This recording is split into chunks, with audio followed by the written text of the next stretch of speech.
Hi, I'm Amelia. I'm 46 years old. This last year and a half has been nothing short of a nightmare. I lost my son to cancer and my husband to an affair. I've been through a lot, and I was recently told to try venting my emotions through writing, so here I am. I'll start from the beginning. I met my ex-husband, Robert, when we were in college. We were very similar, so we got along great. We dated for 4 years before tying the knot. We waited for a year or two before we decided to have kids. Our first child was a girl who we named Megan, and 5 years later we had my son, Justin. For 15 years, everything was great. We were a happy family that was doing very well. Both Robert and I worked jobs that paid us well enough to save up for both of our kids' education and also live comfortably. And then one day, my son Justin collapsed out of the blue. It was one of the scariest moments of my life. I had no idea what was happening.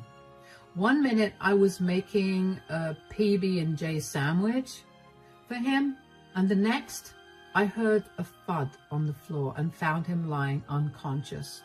I was trained in CPR, so I quickly performed it on him while I called 911 for help. The ambulance arrived quickly and we were rushed to the hospital. After a number of tests, I was told that Justin had leukemia. I cannot describe to you all the emotions that went through me when I heard that news. I felt my whole world crash and burn. I went from feeling every emotion under the sun to feeling nothing at all. I stayed with Justin in the hospital for the next few months as we tried to desperately figure out how to deal with his illness. When Justin heard of his cancer, he burst into tears, and I felt my heart break all over again. I still had hope that Justin would recover after a lot of treatment. Justin got started on chemotherapy and radiation pretty quickly. He was really weak, so he was required to stay in the hospital. I spent every minute that I could in that hospital. Unless it was to work or take a shower, I was there by Justin's side. Megan was at college by this point, and Robert was too busy working. The news of Justin's illness devastated all of us, and it left us feeling pretty numb. Megan couldn't be back home all the time, but she'd fly back home once a month for about a week to spend time with Justin. Robert was the only one who was barely around. I would try to talk to him about him, but every single time he'd tell me that he was too busy working. It was beyond frustrating to hear that, but I figured that he was burying his feelings in his work, so I didn't push him too much. Then he got the news that Justin's illness was spreading way too fast for the treatment to work. He was given a month at best. That month, Megan stayed back for 3 weeks. I took off from work and spent all my time with Justin. Once again, only Robert was missing. One day, Justin specifically asked if his dad could see him. He kept asking Megan and me to bring his dad to see him, so I called Robert. Yes? Where are you? I'm at work. Where else would I be? Oh, I was just checking because I'm at the hospital right now. Will you be coming here after work? I don't think I'll be able to make it. Why? I'm busy with work. What else do you think I'm doing? What else do you think I'd be doing? Don't you think you should cut down on your hours a little bit? I mean, insurance is paying for Justin's treatments, and he's not going to be here after this month. Why don't you come and spend time with him? Amelia, I literally can't. Just because our insurance covers Justin's bills, it doesn't mean that we won't need money. I get that. But even so, you should come visit him. He misses you and wants to see you.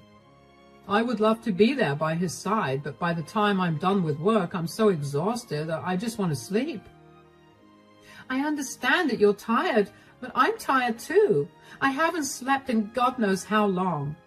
You'll regret not getting to spend time with Justin once, you know, You think this isn't hurting me? I also want to be by my son's side, but I literally can't. The last thing I want is for Justin to see me looking exhausted. The kid needs to be around cheerful people now. Justin doesn't care about that, Robert. Just come and spend time with him. That's all he's been asking for all day.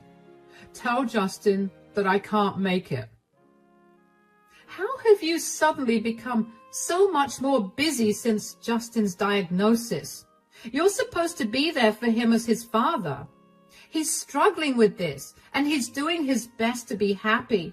Why can't you set aside your feelings for a second and think about Justin? Why are you yelling at me? I told you that I'm doing my best to be there for him, but it's not as easy as you think it is. I'm also a working woman, Robert. How do I have time for Justin and not you? You've worked so much this year and you haven't taken any of your paid time off. Just take the rest of the month off and spend time with Justin. I can't do that. Why? Why can't you do one last thing for Justin? Do you not care for your son, who's suffering and literally dying? Amelia, I'm really busy right now. I only picked up the phone because I thought there was an emergency. If you keep calling me to yell at me, I will stop picking up the phone. Bye. And just like that, Robert hung up on me. I remember staring at my phone in shock that day. Justin had only one wish, and that was to see his father. How had Robert not seen the importance of that moment? Did he not realize that he would no longer have time with Justin? I felt such a crazy amount of anger at that moment. I tried to call Robert again and he didn't pick up. And when I tried again, my call wouldn't go through. He had blocked me. I shamefully explained to Justin that his father was busy and that he wouldn't be able to make it. Megan also seemed as mad at me at that point. Justin just seemed defeated.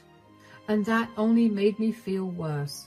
I mean, how else am I supposed to feel when my dying son got so used to not having his father around? Megan and I did our best to cheer Justin up, and he finally seemed to forget all about his disappointment. Megan had to leave eventually because she had an important exam to give, which if she didn't, she'd have to wait another 6 months to give, and that would not be possible because she had other things to do in 6 months. She apologized profusely to Justin, and he assured her that it was okay. She told me that she would try to make it in time to see Justin one last time. Unfortunately, Justin passed away only 3 days after Megan left for university. To say I was devastated would be an understatement. I don't know how I got through the next few days, but I managed to plan Justin's funeral. I finally managed to get through to Robert, and when I spoke to him, I felt nothing. Robert did his best to make up for his absence, but all of that just felt like hollow attempts. Still, I knew I needed to rely on someone to get through the funeral, so I accepted Robert's attempts. On the day of the funeral, Robert had left to do something without telling me what it was. I tried to get in touch with him for hours, and when almost everyone was at the funeral, Robert showed up. I walked up to him in worry and irritation and asked him where he'd been. "You're finally here. What took you so long?" "Jeez, why are you freaking out?" "I've been dealing with all the guests all by myself. I wanted you here because you know how much I've been struggling, and dealing with others is beyond exhausting." "Have you always been this needy?" "What is wrong with you? Why are you being so rude and nonchalant?" "I'm not being rude. I'm just in a better place mentally, and you're really bringing me down." "Better place mentally? What are you talking about? Your son passed away only 2 days ago. And who is this woman?" "I don't care that he's gone. I found a replacement. This is Beatrice, and she's pregnant with my child." "What? Are you really telling me that you're cheating on me at our son's funeral?" "I figured now was as good a time as any. I mean, I was going to leave you immediately anyway." You thought telling me about your affair at our son's funeral while I'm in the depths of grief was okay? What happened to you always being by my side? Did you really not care about Justin? Was he just that replaceable to you? I told you from the start of our relationship that the one thing I wanted was a son. You gave me a son, so I stayed with you. Now that I no longer have a son, and you definitely won't be able to give birth to another child at your age, I had to replace you. What is wrong with you? Nothing is wrong with me. You're way too emotional to accept your reality right now, but I've already had the divorce papers drafted up, and they'll be served to you tomorrow. So that's it. You're just going to abandon me for some random woman you found and impregnated? You're going to throw away our 23 years of marriage for some stupid need of yours to have a son? It's not a stupid need. Who do you think will keep our family name alive? Our daughter who get married off to some guy and change her name? And I didn't just find some random lady. I've been seeing Beatrice for over a year now. Are you telling me that while I was struggling to deal with Justin's sickness and coming to terms with losing him, you were cheating on me with another woman? I'm glad your emotions haven't gotten in the way of you making sense out of your reality. You know what? Maybe it is a good thing that you're leaving. I don't want to be married to such a heartless man. Now, if you'll excuse me, I need to be around people who actually care about me. The range of emotions I was feeling is something I simply can't describe. I went from feeling angry to hurt to betrayed to sad to glad. And all of that was piled on top of the huge amount of guilt and grief that I had already been feeling. My son was gone. I could no longer hold my baby in my hands anymore. And there was nothing I could do to keep him by my side either. I was beyond mad at Robert, though. There was no reason for him to reveal his affair to me at Justin's funeral. I don't know if he wanted to humiliate me or if he was genuinely stupid. I decided to keep my distance from Robert because being around him would trigger way too many emotions, and I was not in the mental space to handle so much. About an hour into the funeral, Megan arrived. Her flight got delayed, and when she arrived, she looked a mess. I ran up to her and hugged her as hard as I could. I could not imagine what she was going through. She and Justin were as thick as thieves, and they'd always had dreams of doing a variety of things when they got older. Everything had come crashing down, and Megan couldn't bear that. I decided to not tell Megan about the divorce or Robert's affair because I thought that she was going through enough anyway. Hi, Mom. I'm so sorry I'm late. I did everything I could to get here as quickly as I could. It's okay, darling. As long as you're here, that's all that matters. I feel horrible that I couldn't be by Justin's side while he was on his deathbed. Don't feel bad. You were stuck in an impossible situation, and Justin would have wanted you to focus on your future over him. He left you a letter, so you can take your time and read that. That was so sweet of him. I don't know how to get rid of this guilt and emptiness that I'm feeling right now, though. I know, sweetie. At the very least, you should feel better knowing that Justin is no longer suffering. He's happier wherever he is now. Yeah, I guess. How are you holding up, Mom? I know you've been checking up on everybody, so I'm sure that you're exhausted. I'm not doing so good. I don't want to bring up other things right now, but I'm barely managing to hold myself together. Other things? What are you talking about? It's okay, we can talk about this after the funeral when everybody's gone back home and it's just our family. What do you mean? What's going on? Please tell me. It must be really serious if you aren't telling me right now. Megan, please, just let me come to terms with everything. Talking about it will make me break down, and I don't want to do that with everyone watching me. Okay, I'm sorry. Just tell me if Dad knows what this is about. Yeah, well, he's the one that's the problem. What? What do you mean? Where is Dad anyway? I have no idea. I left him wherever he was when I last spoke to him and did not bother with finding him. Did you guys have a fight? This is no time for a fight. You guys are at your son's funeral, and are you two really going to avoid each other at a time when you're supposed to be helping each other get through this? Megan, we're not fighting. This is much worse.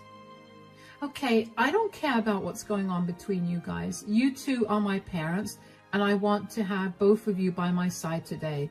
Let's go find Dad. I don't think that's a good idea. Please, I took a 5-hour flight to get here and I haven't slept for 2 days. Please, let's just be together for 1 day. Megan didn't give me a chance to speak. I couldn't tell her what had actually happened, but even though I wanted to tell her, I had no idea how to. I also did not want to shatter her the way that Robert had so easily shattered me with the news. I tried to get Megan to stop, but she kept tugging at my hand and dragging me all through the venue to search for him. When we found him, I felt my heart sink. I did not want to see him or talk to him. I just wanted to get through that day without any more surprises or upsetting news. But whenever Megan wanted something, she had to get it. So I decided to keep my mouth shut and keep my eyes on the ground while Megan spoke to Robert. Dad, there you are. We've been looking for you. Oh, you finally made it. I was beginning to think you weren't going to come. Why wouldn't I make it to my brother's funeral? Probably because you prioritized your exam over being there with him. Okay, you're lashing out at me for reasons out of my control. Is this why you and Mom are having a fight? Fight? We're not having a fight. Oh, really? Then why did Mom tell me something happened because of you? Why didn't you tell her the truth, Amelia? I didn't want to add to her grief the way you did to me. What is going on? Could one of you please just tell me instead of leaving me hanging like this?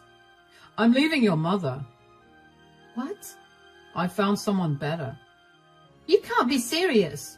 I am. Your mother will get the divorce papers served to her tomorrow.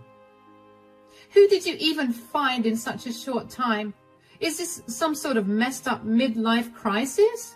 This is not a midlife crisis. This is my beautiful girlfriend, Beatrice. We've been seeing each other for over a year and she's pregnant with my child. The ultrasound confirmed that the baby was a boy, so now I can finally move on from this family. Why are you laughing? Because that baby is not yours. What are you talking about? Do you know her, Beatrice? Not really. Oh, give it up, Beatrice. Of course I know you. What? What's going on, Megan? Beatrice goes to my university. Surely you should have known that, Dad. I didn't know that. You're having a baby with a person you barely know. That's good for you. Also, she was my best friend's girlfriend up until 4 months ago. He found out she was cheating on him. Yeah, with me, I know that. Wow, you're okay with knowing that you were also disrupting another relationship? Just how much of a scumbag are you? That's enough. Come on, Robert, let's leave. I've heard you get insulted enough. They don't know what our relationship is like, and I'm tired of them judging us.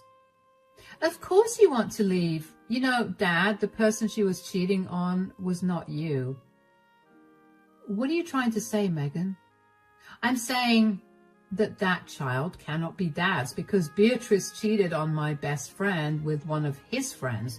Turns out she got pregnant by him, and when she told him, he wanted nothing to do with her, so she came running to you. That baby is her other affair partner's child.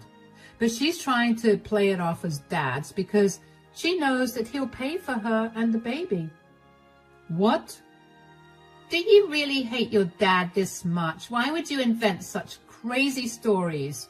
Robert, let's go. She's trying to ruin our relationship because she's hurting. You can leave, Dad, but I know her true nature better than you do. Maybe do a DNA test before you go around claiming random women you've cheated with have your baby. I was shocked to hear what Megan had said. I never really believed in karma coming back to bite you, but I was watching that happen in real life in front of my eyes. Robert started trembling as soon as Megan revealed the truth to him, But of course, Beatrice took him away from the situation before he could embarrass her in front of everyone else too. I knew Robert long enough to know that what Megan said was going to stick in his brain and continue to irritate him until he did something about it. I asked Megan if what she said was true or if she just made that up to get a rise out of her dad, but she told me that she was being very serious. She didn't show any emotions throughout the rest of the funeral, but I knew that she was hurting inside. Still, I was so grateful that she stood up for me. I hate confrontations, and I hate being rude even more. Even if it's at the expense of me getting hurt, I can't help but be nice. I'm so glad that that quality of mine did not rub off on Megan, and she put her dad in his rightful place. A lot of people witnessed what had happened, although not all of them heard what we had been talking about. Thankfully, nobody said a word about it, and instead they chose to give Megan and me the space to grieve over the loss of Justin. I still couldn't believe that my son was gone, and even more than that, so was my husband. How could Robert have been so selfish? What had I done to deserve this treatment at the lowest point in my life? After the funeral, Megan stayed with me for a week. We held each other as we cried, and we learned to get used to a life without Justin together. We also talked about what it would be like with Robert around, and that was when I learned just how much Megan hated Beatrice. Apparently the girl had a history of cheating and being the affair partner in many relationships. Megan was even more disgusted with her dad for being with a girl who was the same age as his daughter. I hadn't even stopped to think about that, but when Megan brought up Beatrice's age, I couldn't help but feel a deep sense of disgust fill me up. Like Robert said, I got served with divorce papers the day after the funeral. I wasted no time signing it and sending it back. I wanted nothing to do with that vile man. And I realized that I was actually a little glad that he left my life when he did, because that meant that I could deal with a whole load of grief instead of experiencing it in shockwaves. After the week that Megan spent with me, she went back to her university and I was truly left alone. It took a while for me to adjust to the new loneliness, but I managed to get along by immersing myself in work and through therapy. About 2 weeks after Justin's funeral, somebody rang the doorbell. I looked at the camera footage from my doorbell and saw that it was Robert. I'm not going to lie. I felt rage coursing through my veins at that point. I ignored him. But he kept ringing the doorbell, so I opened the door and did not try to hide my annoyance. "What are you doing here?" "Megan was right. Beatrice lied to me." "Okay, what do you want me to say about that?" "Nothing. I don't know. I just wanted to let you know how sorry I am." "Telling me that you're sorry isn't going to change what you did." "I know. I feel terrible, and I guess apologizing was the only way for me to feel better. But it doesn't look like you're going to forgive me, huh?" "Forgive you? While you were out there cheating, I was the one consoling Justin when he found out that his illness was terminal. I stayed in the hospital for over a month with him and barely slept or ate food. Every time I called you for help, you'd tell me you were busy. I had no one to support me.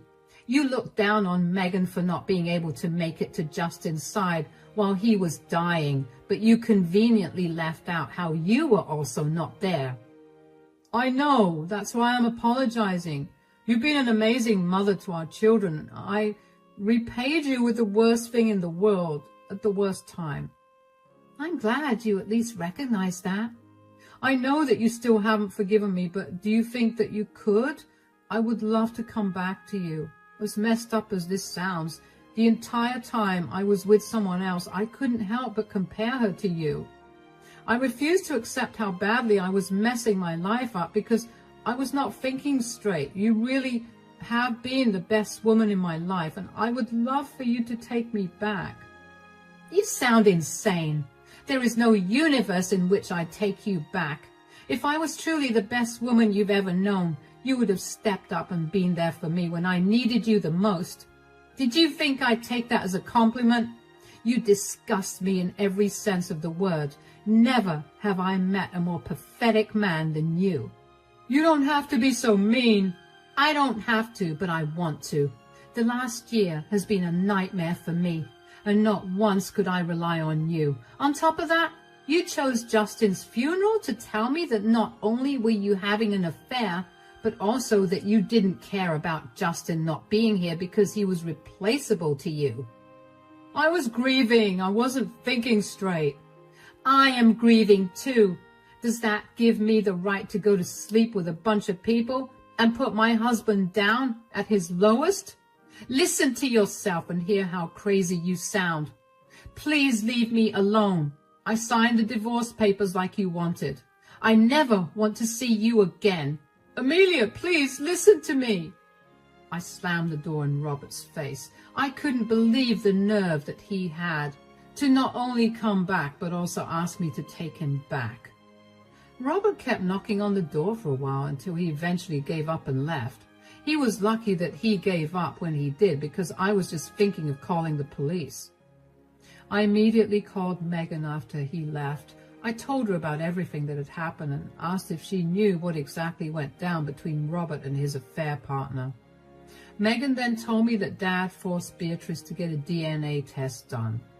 Initially, Beatrice was very reluctant to get the DNA test done. She tried every tactic in the book to get Robert to change his mind, but when that didn't work, she gave in and did the DNA test. Well, surprise, surprise, the baby was not Robert's. He kicked her out and she came crying back to Megan's best friend. She told him all of this and promised to remain faithful to him if he helped her raise the child she was carrying. I couldn't believe how delusional the woman was.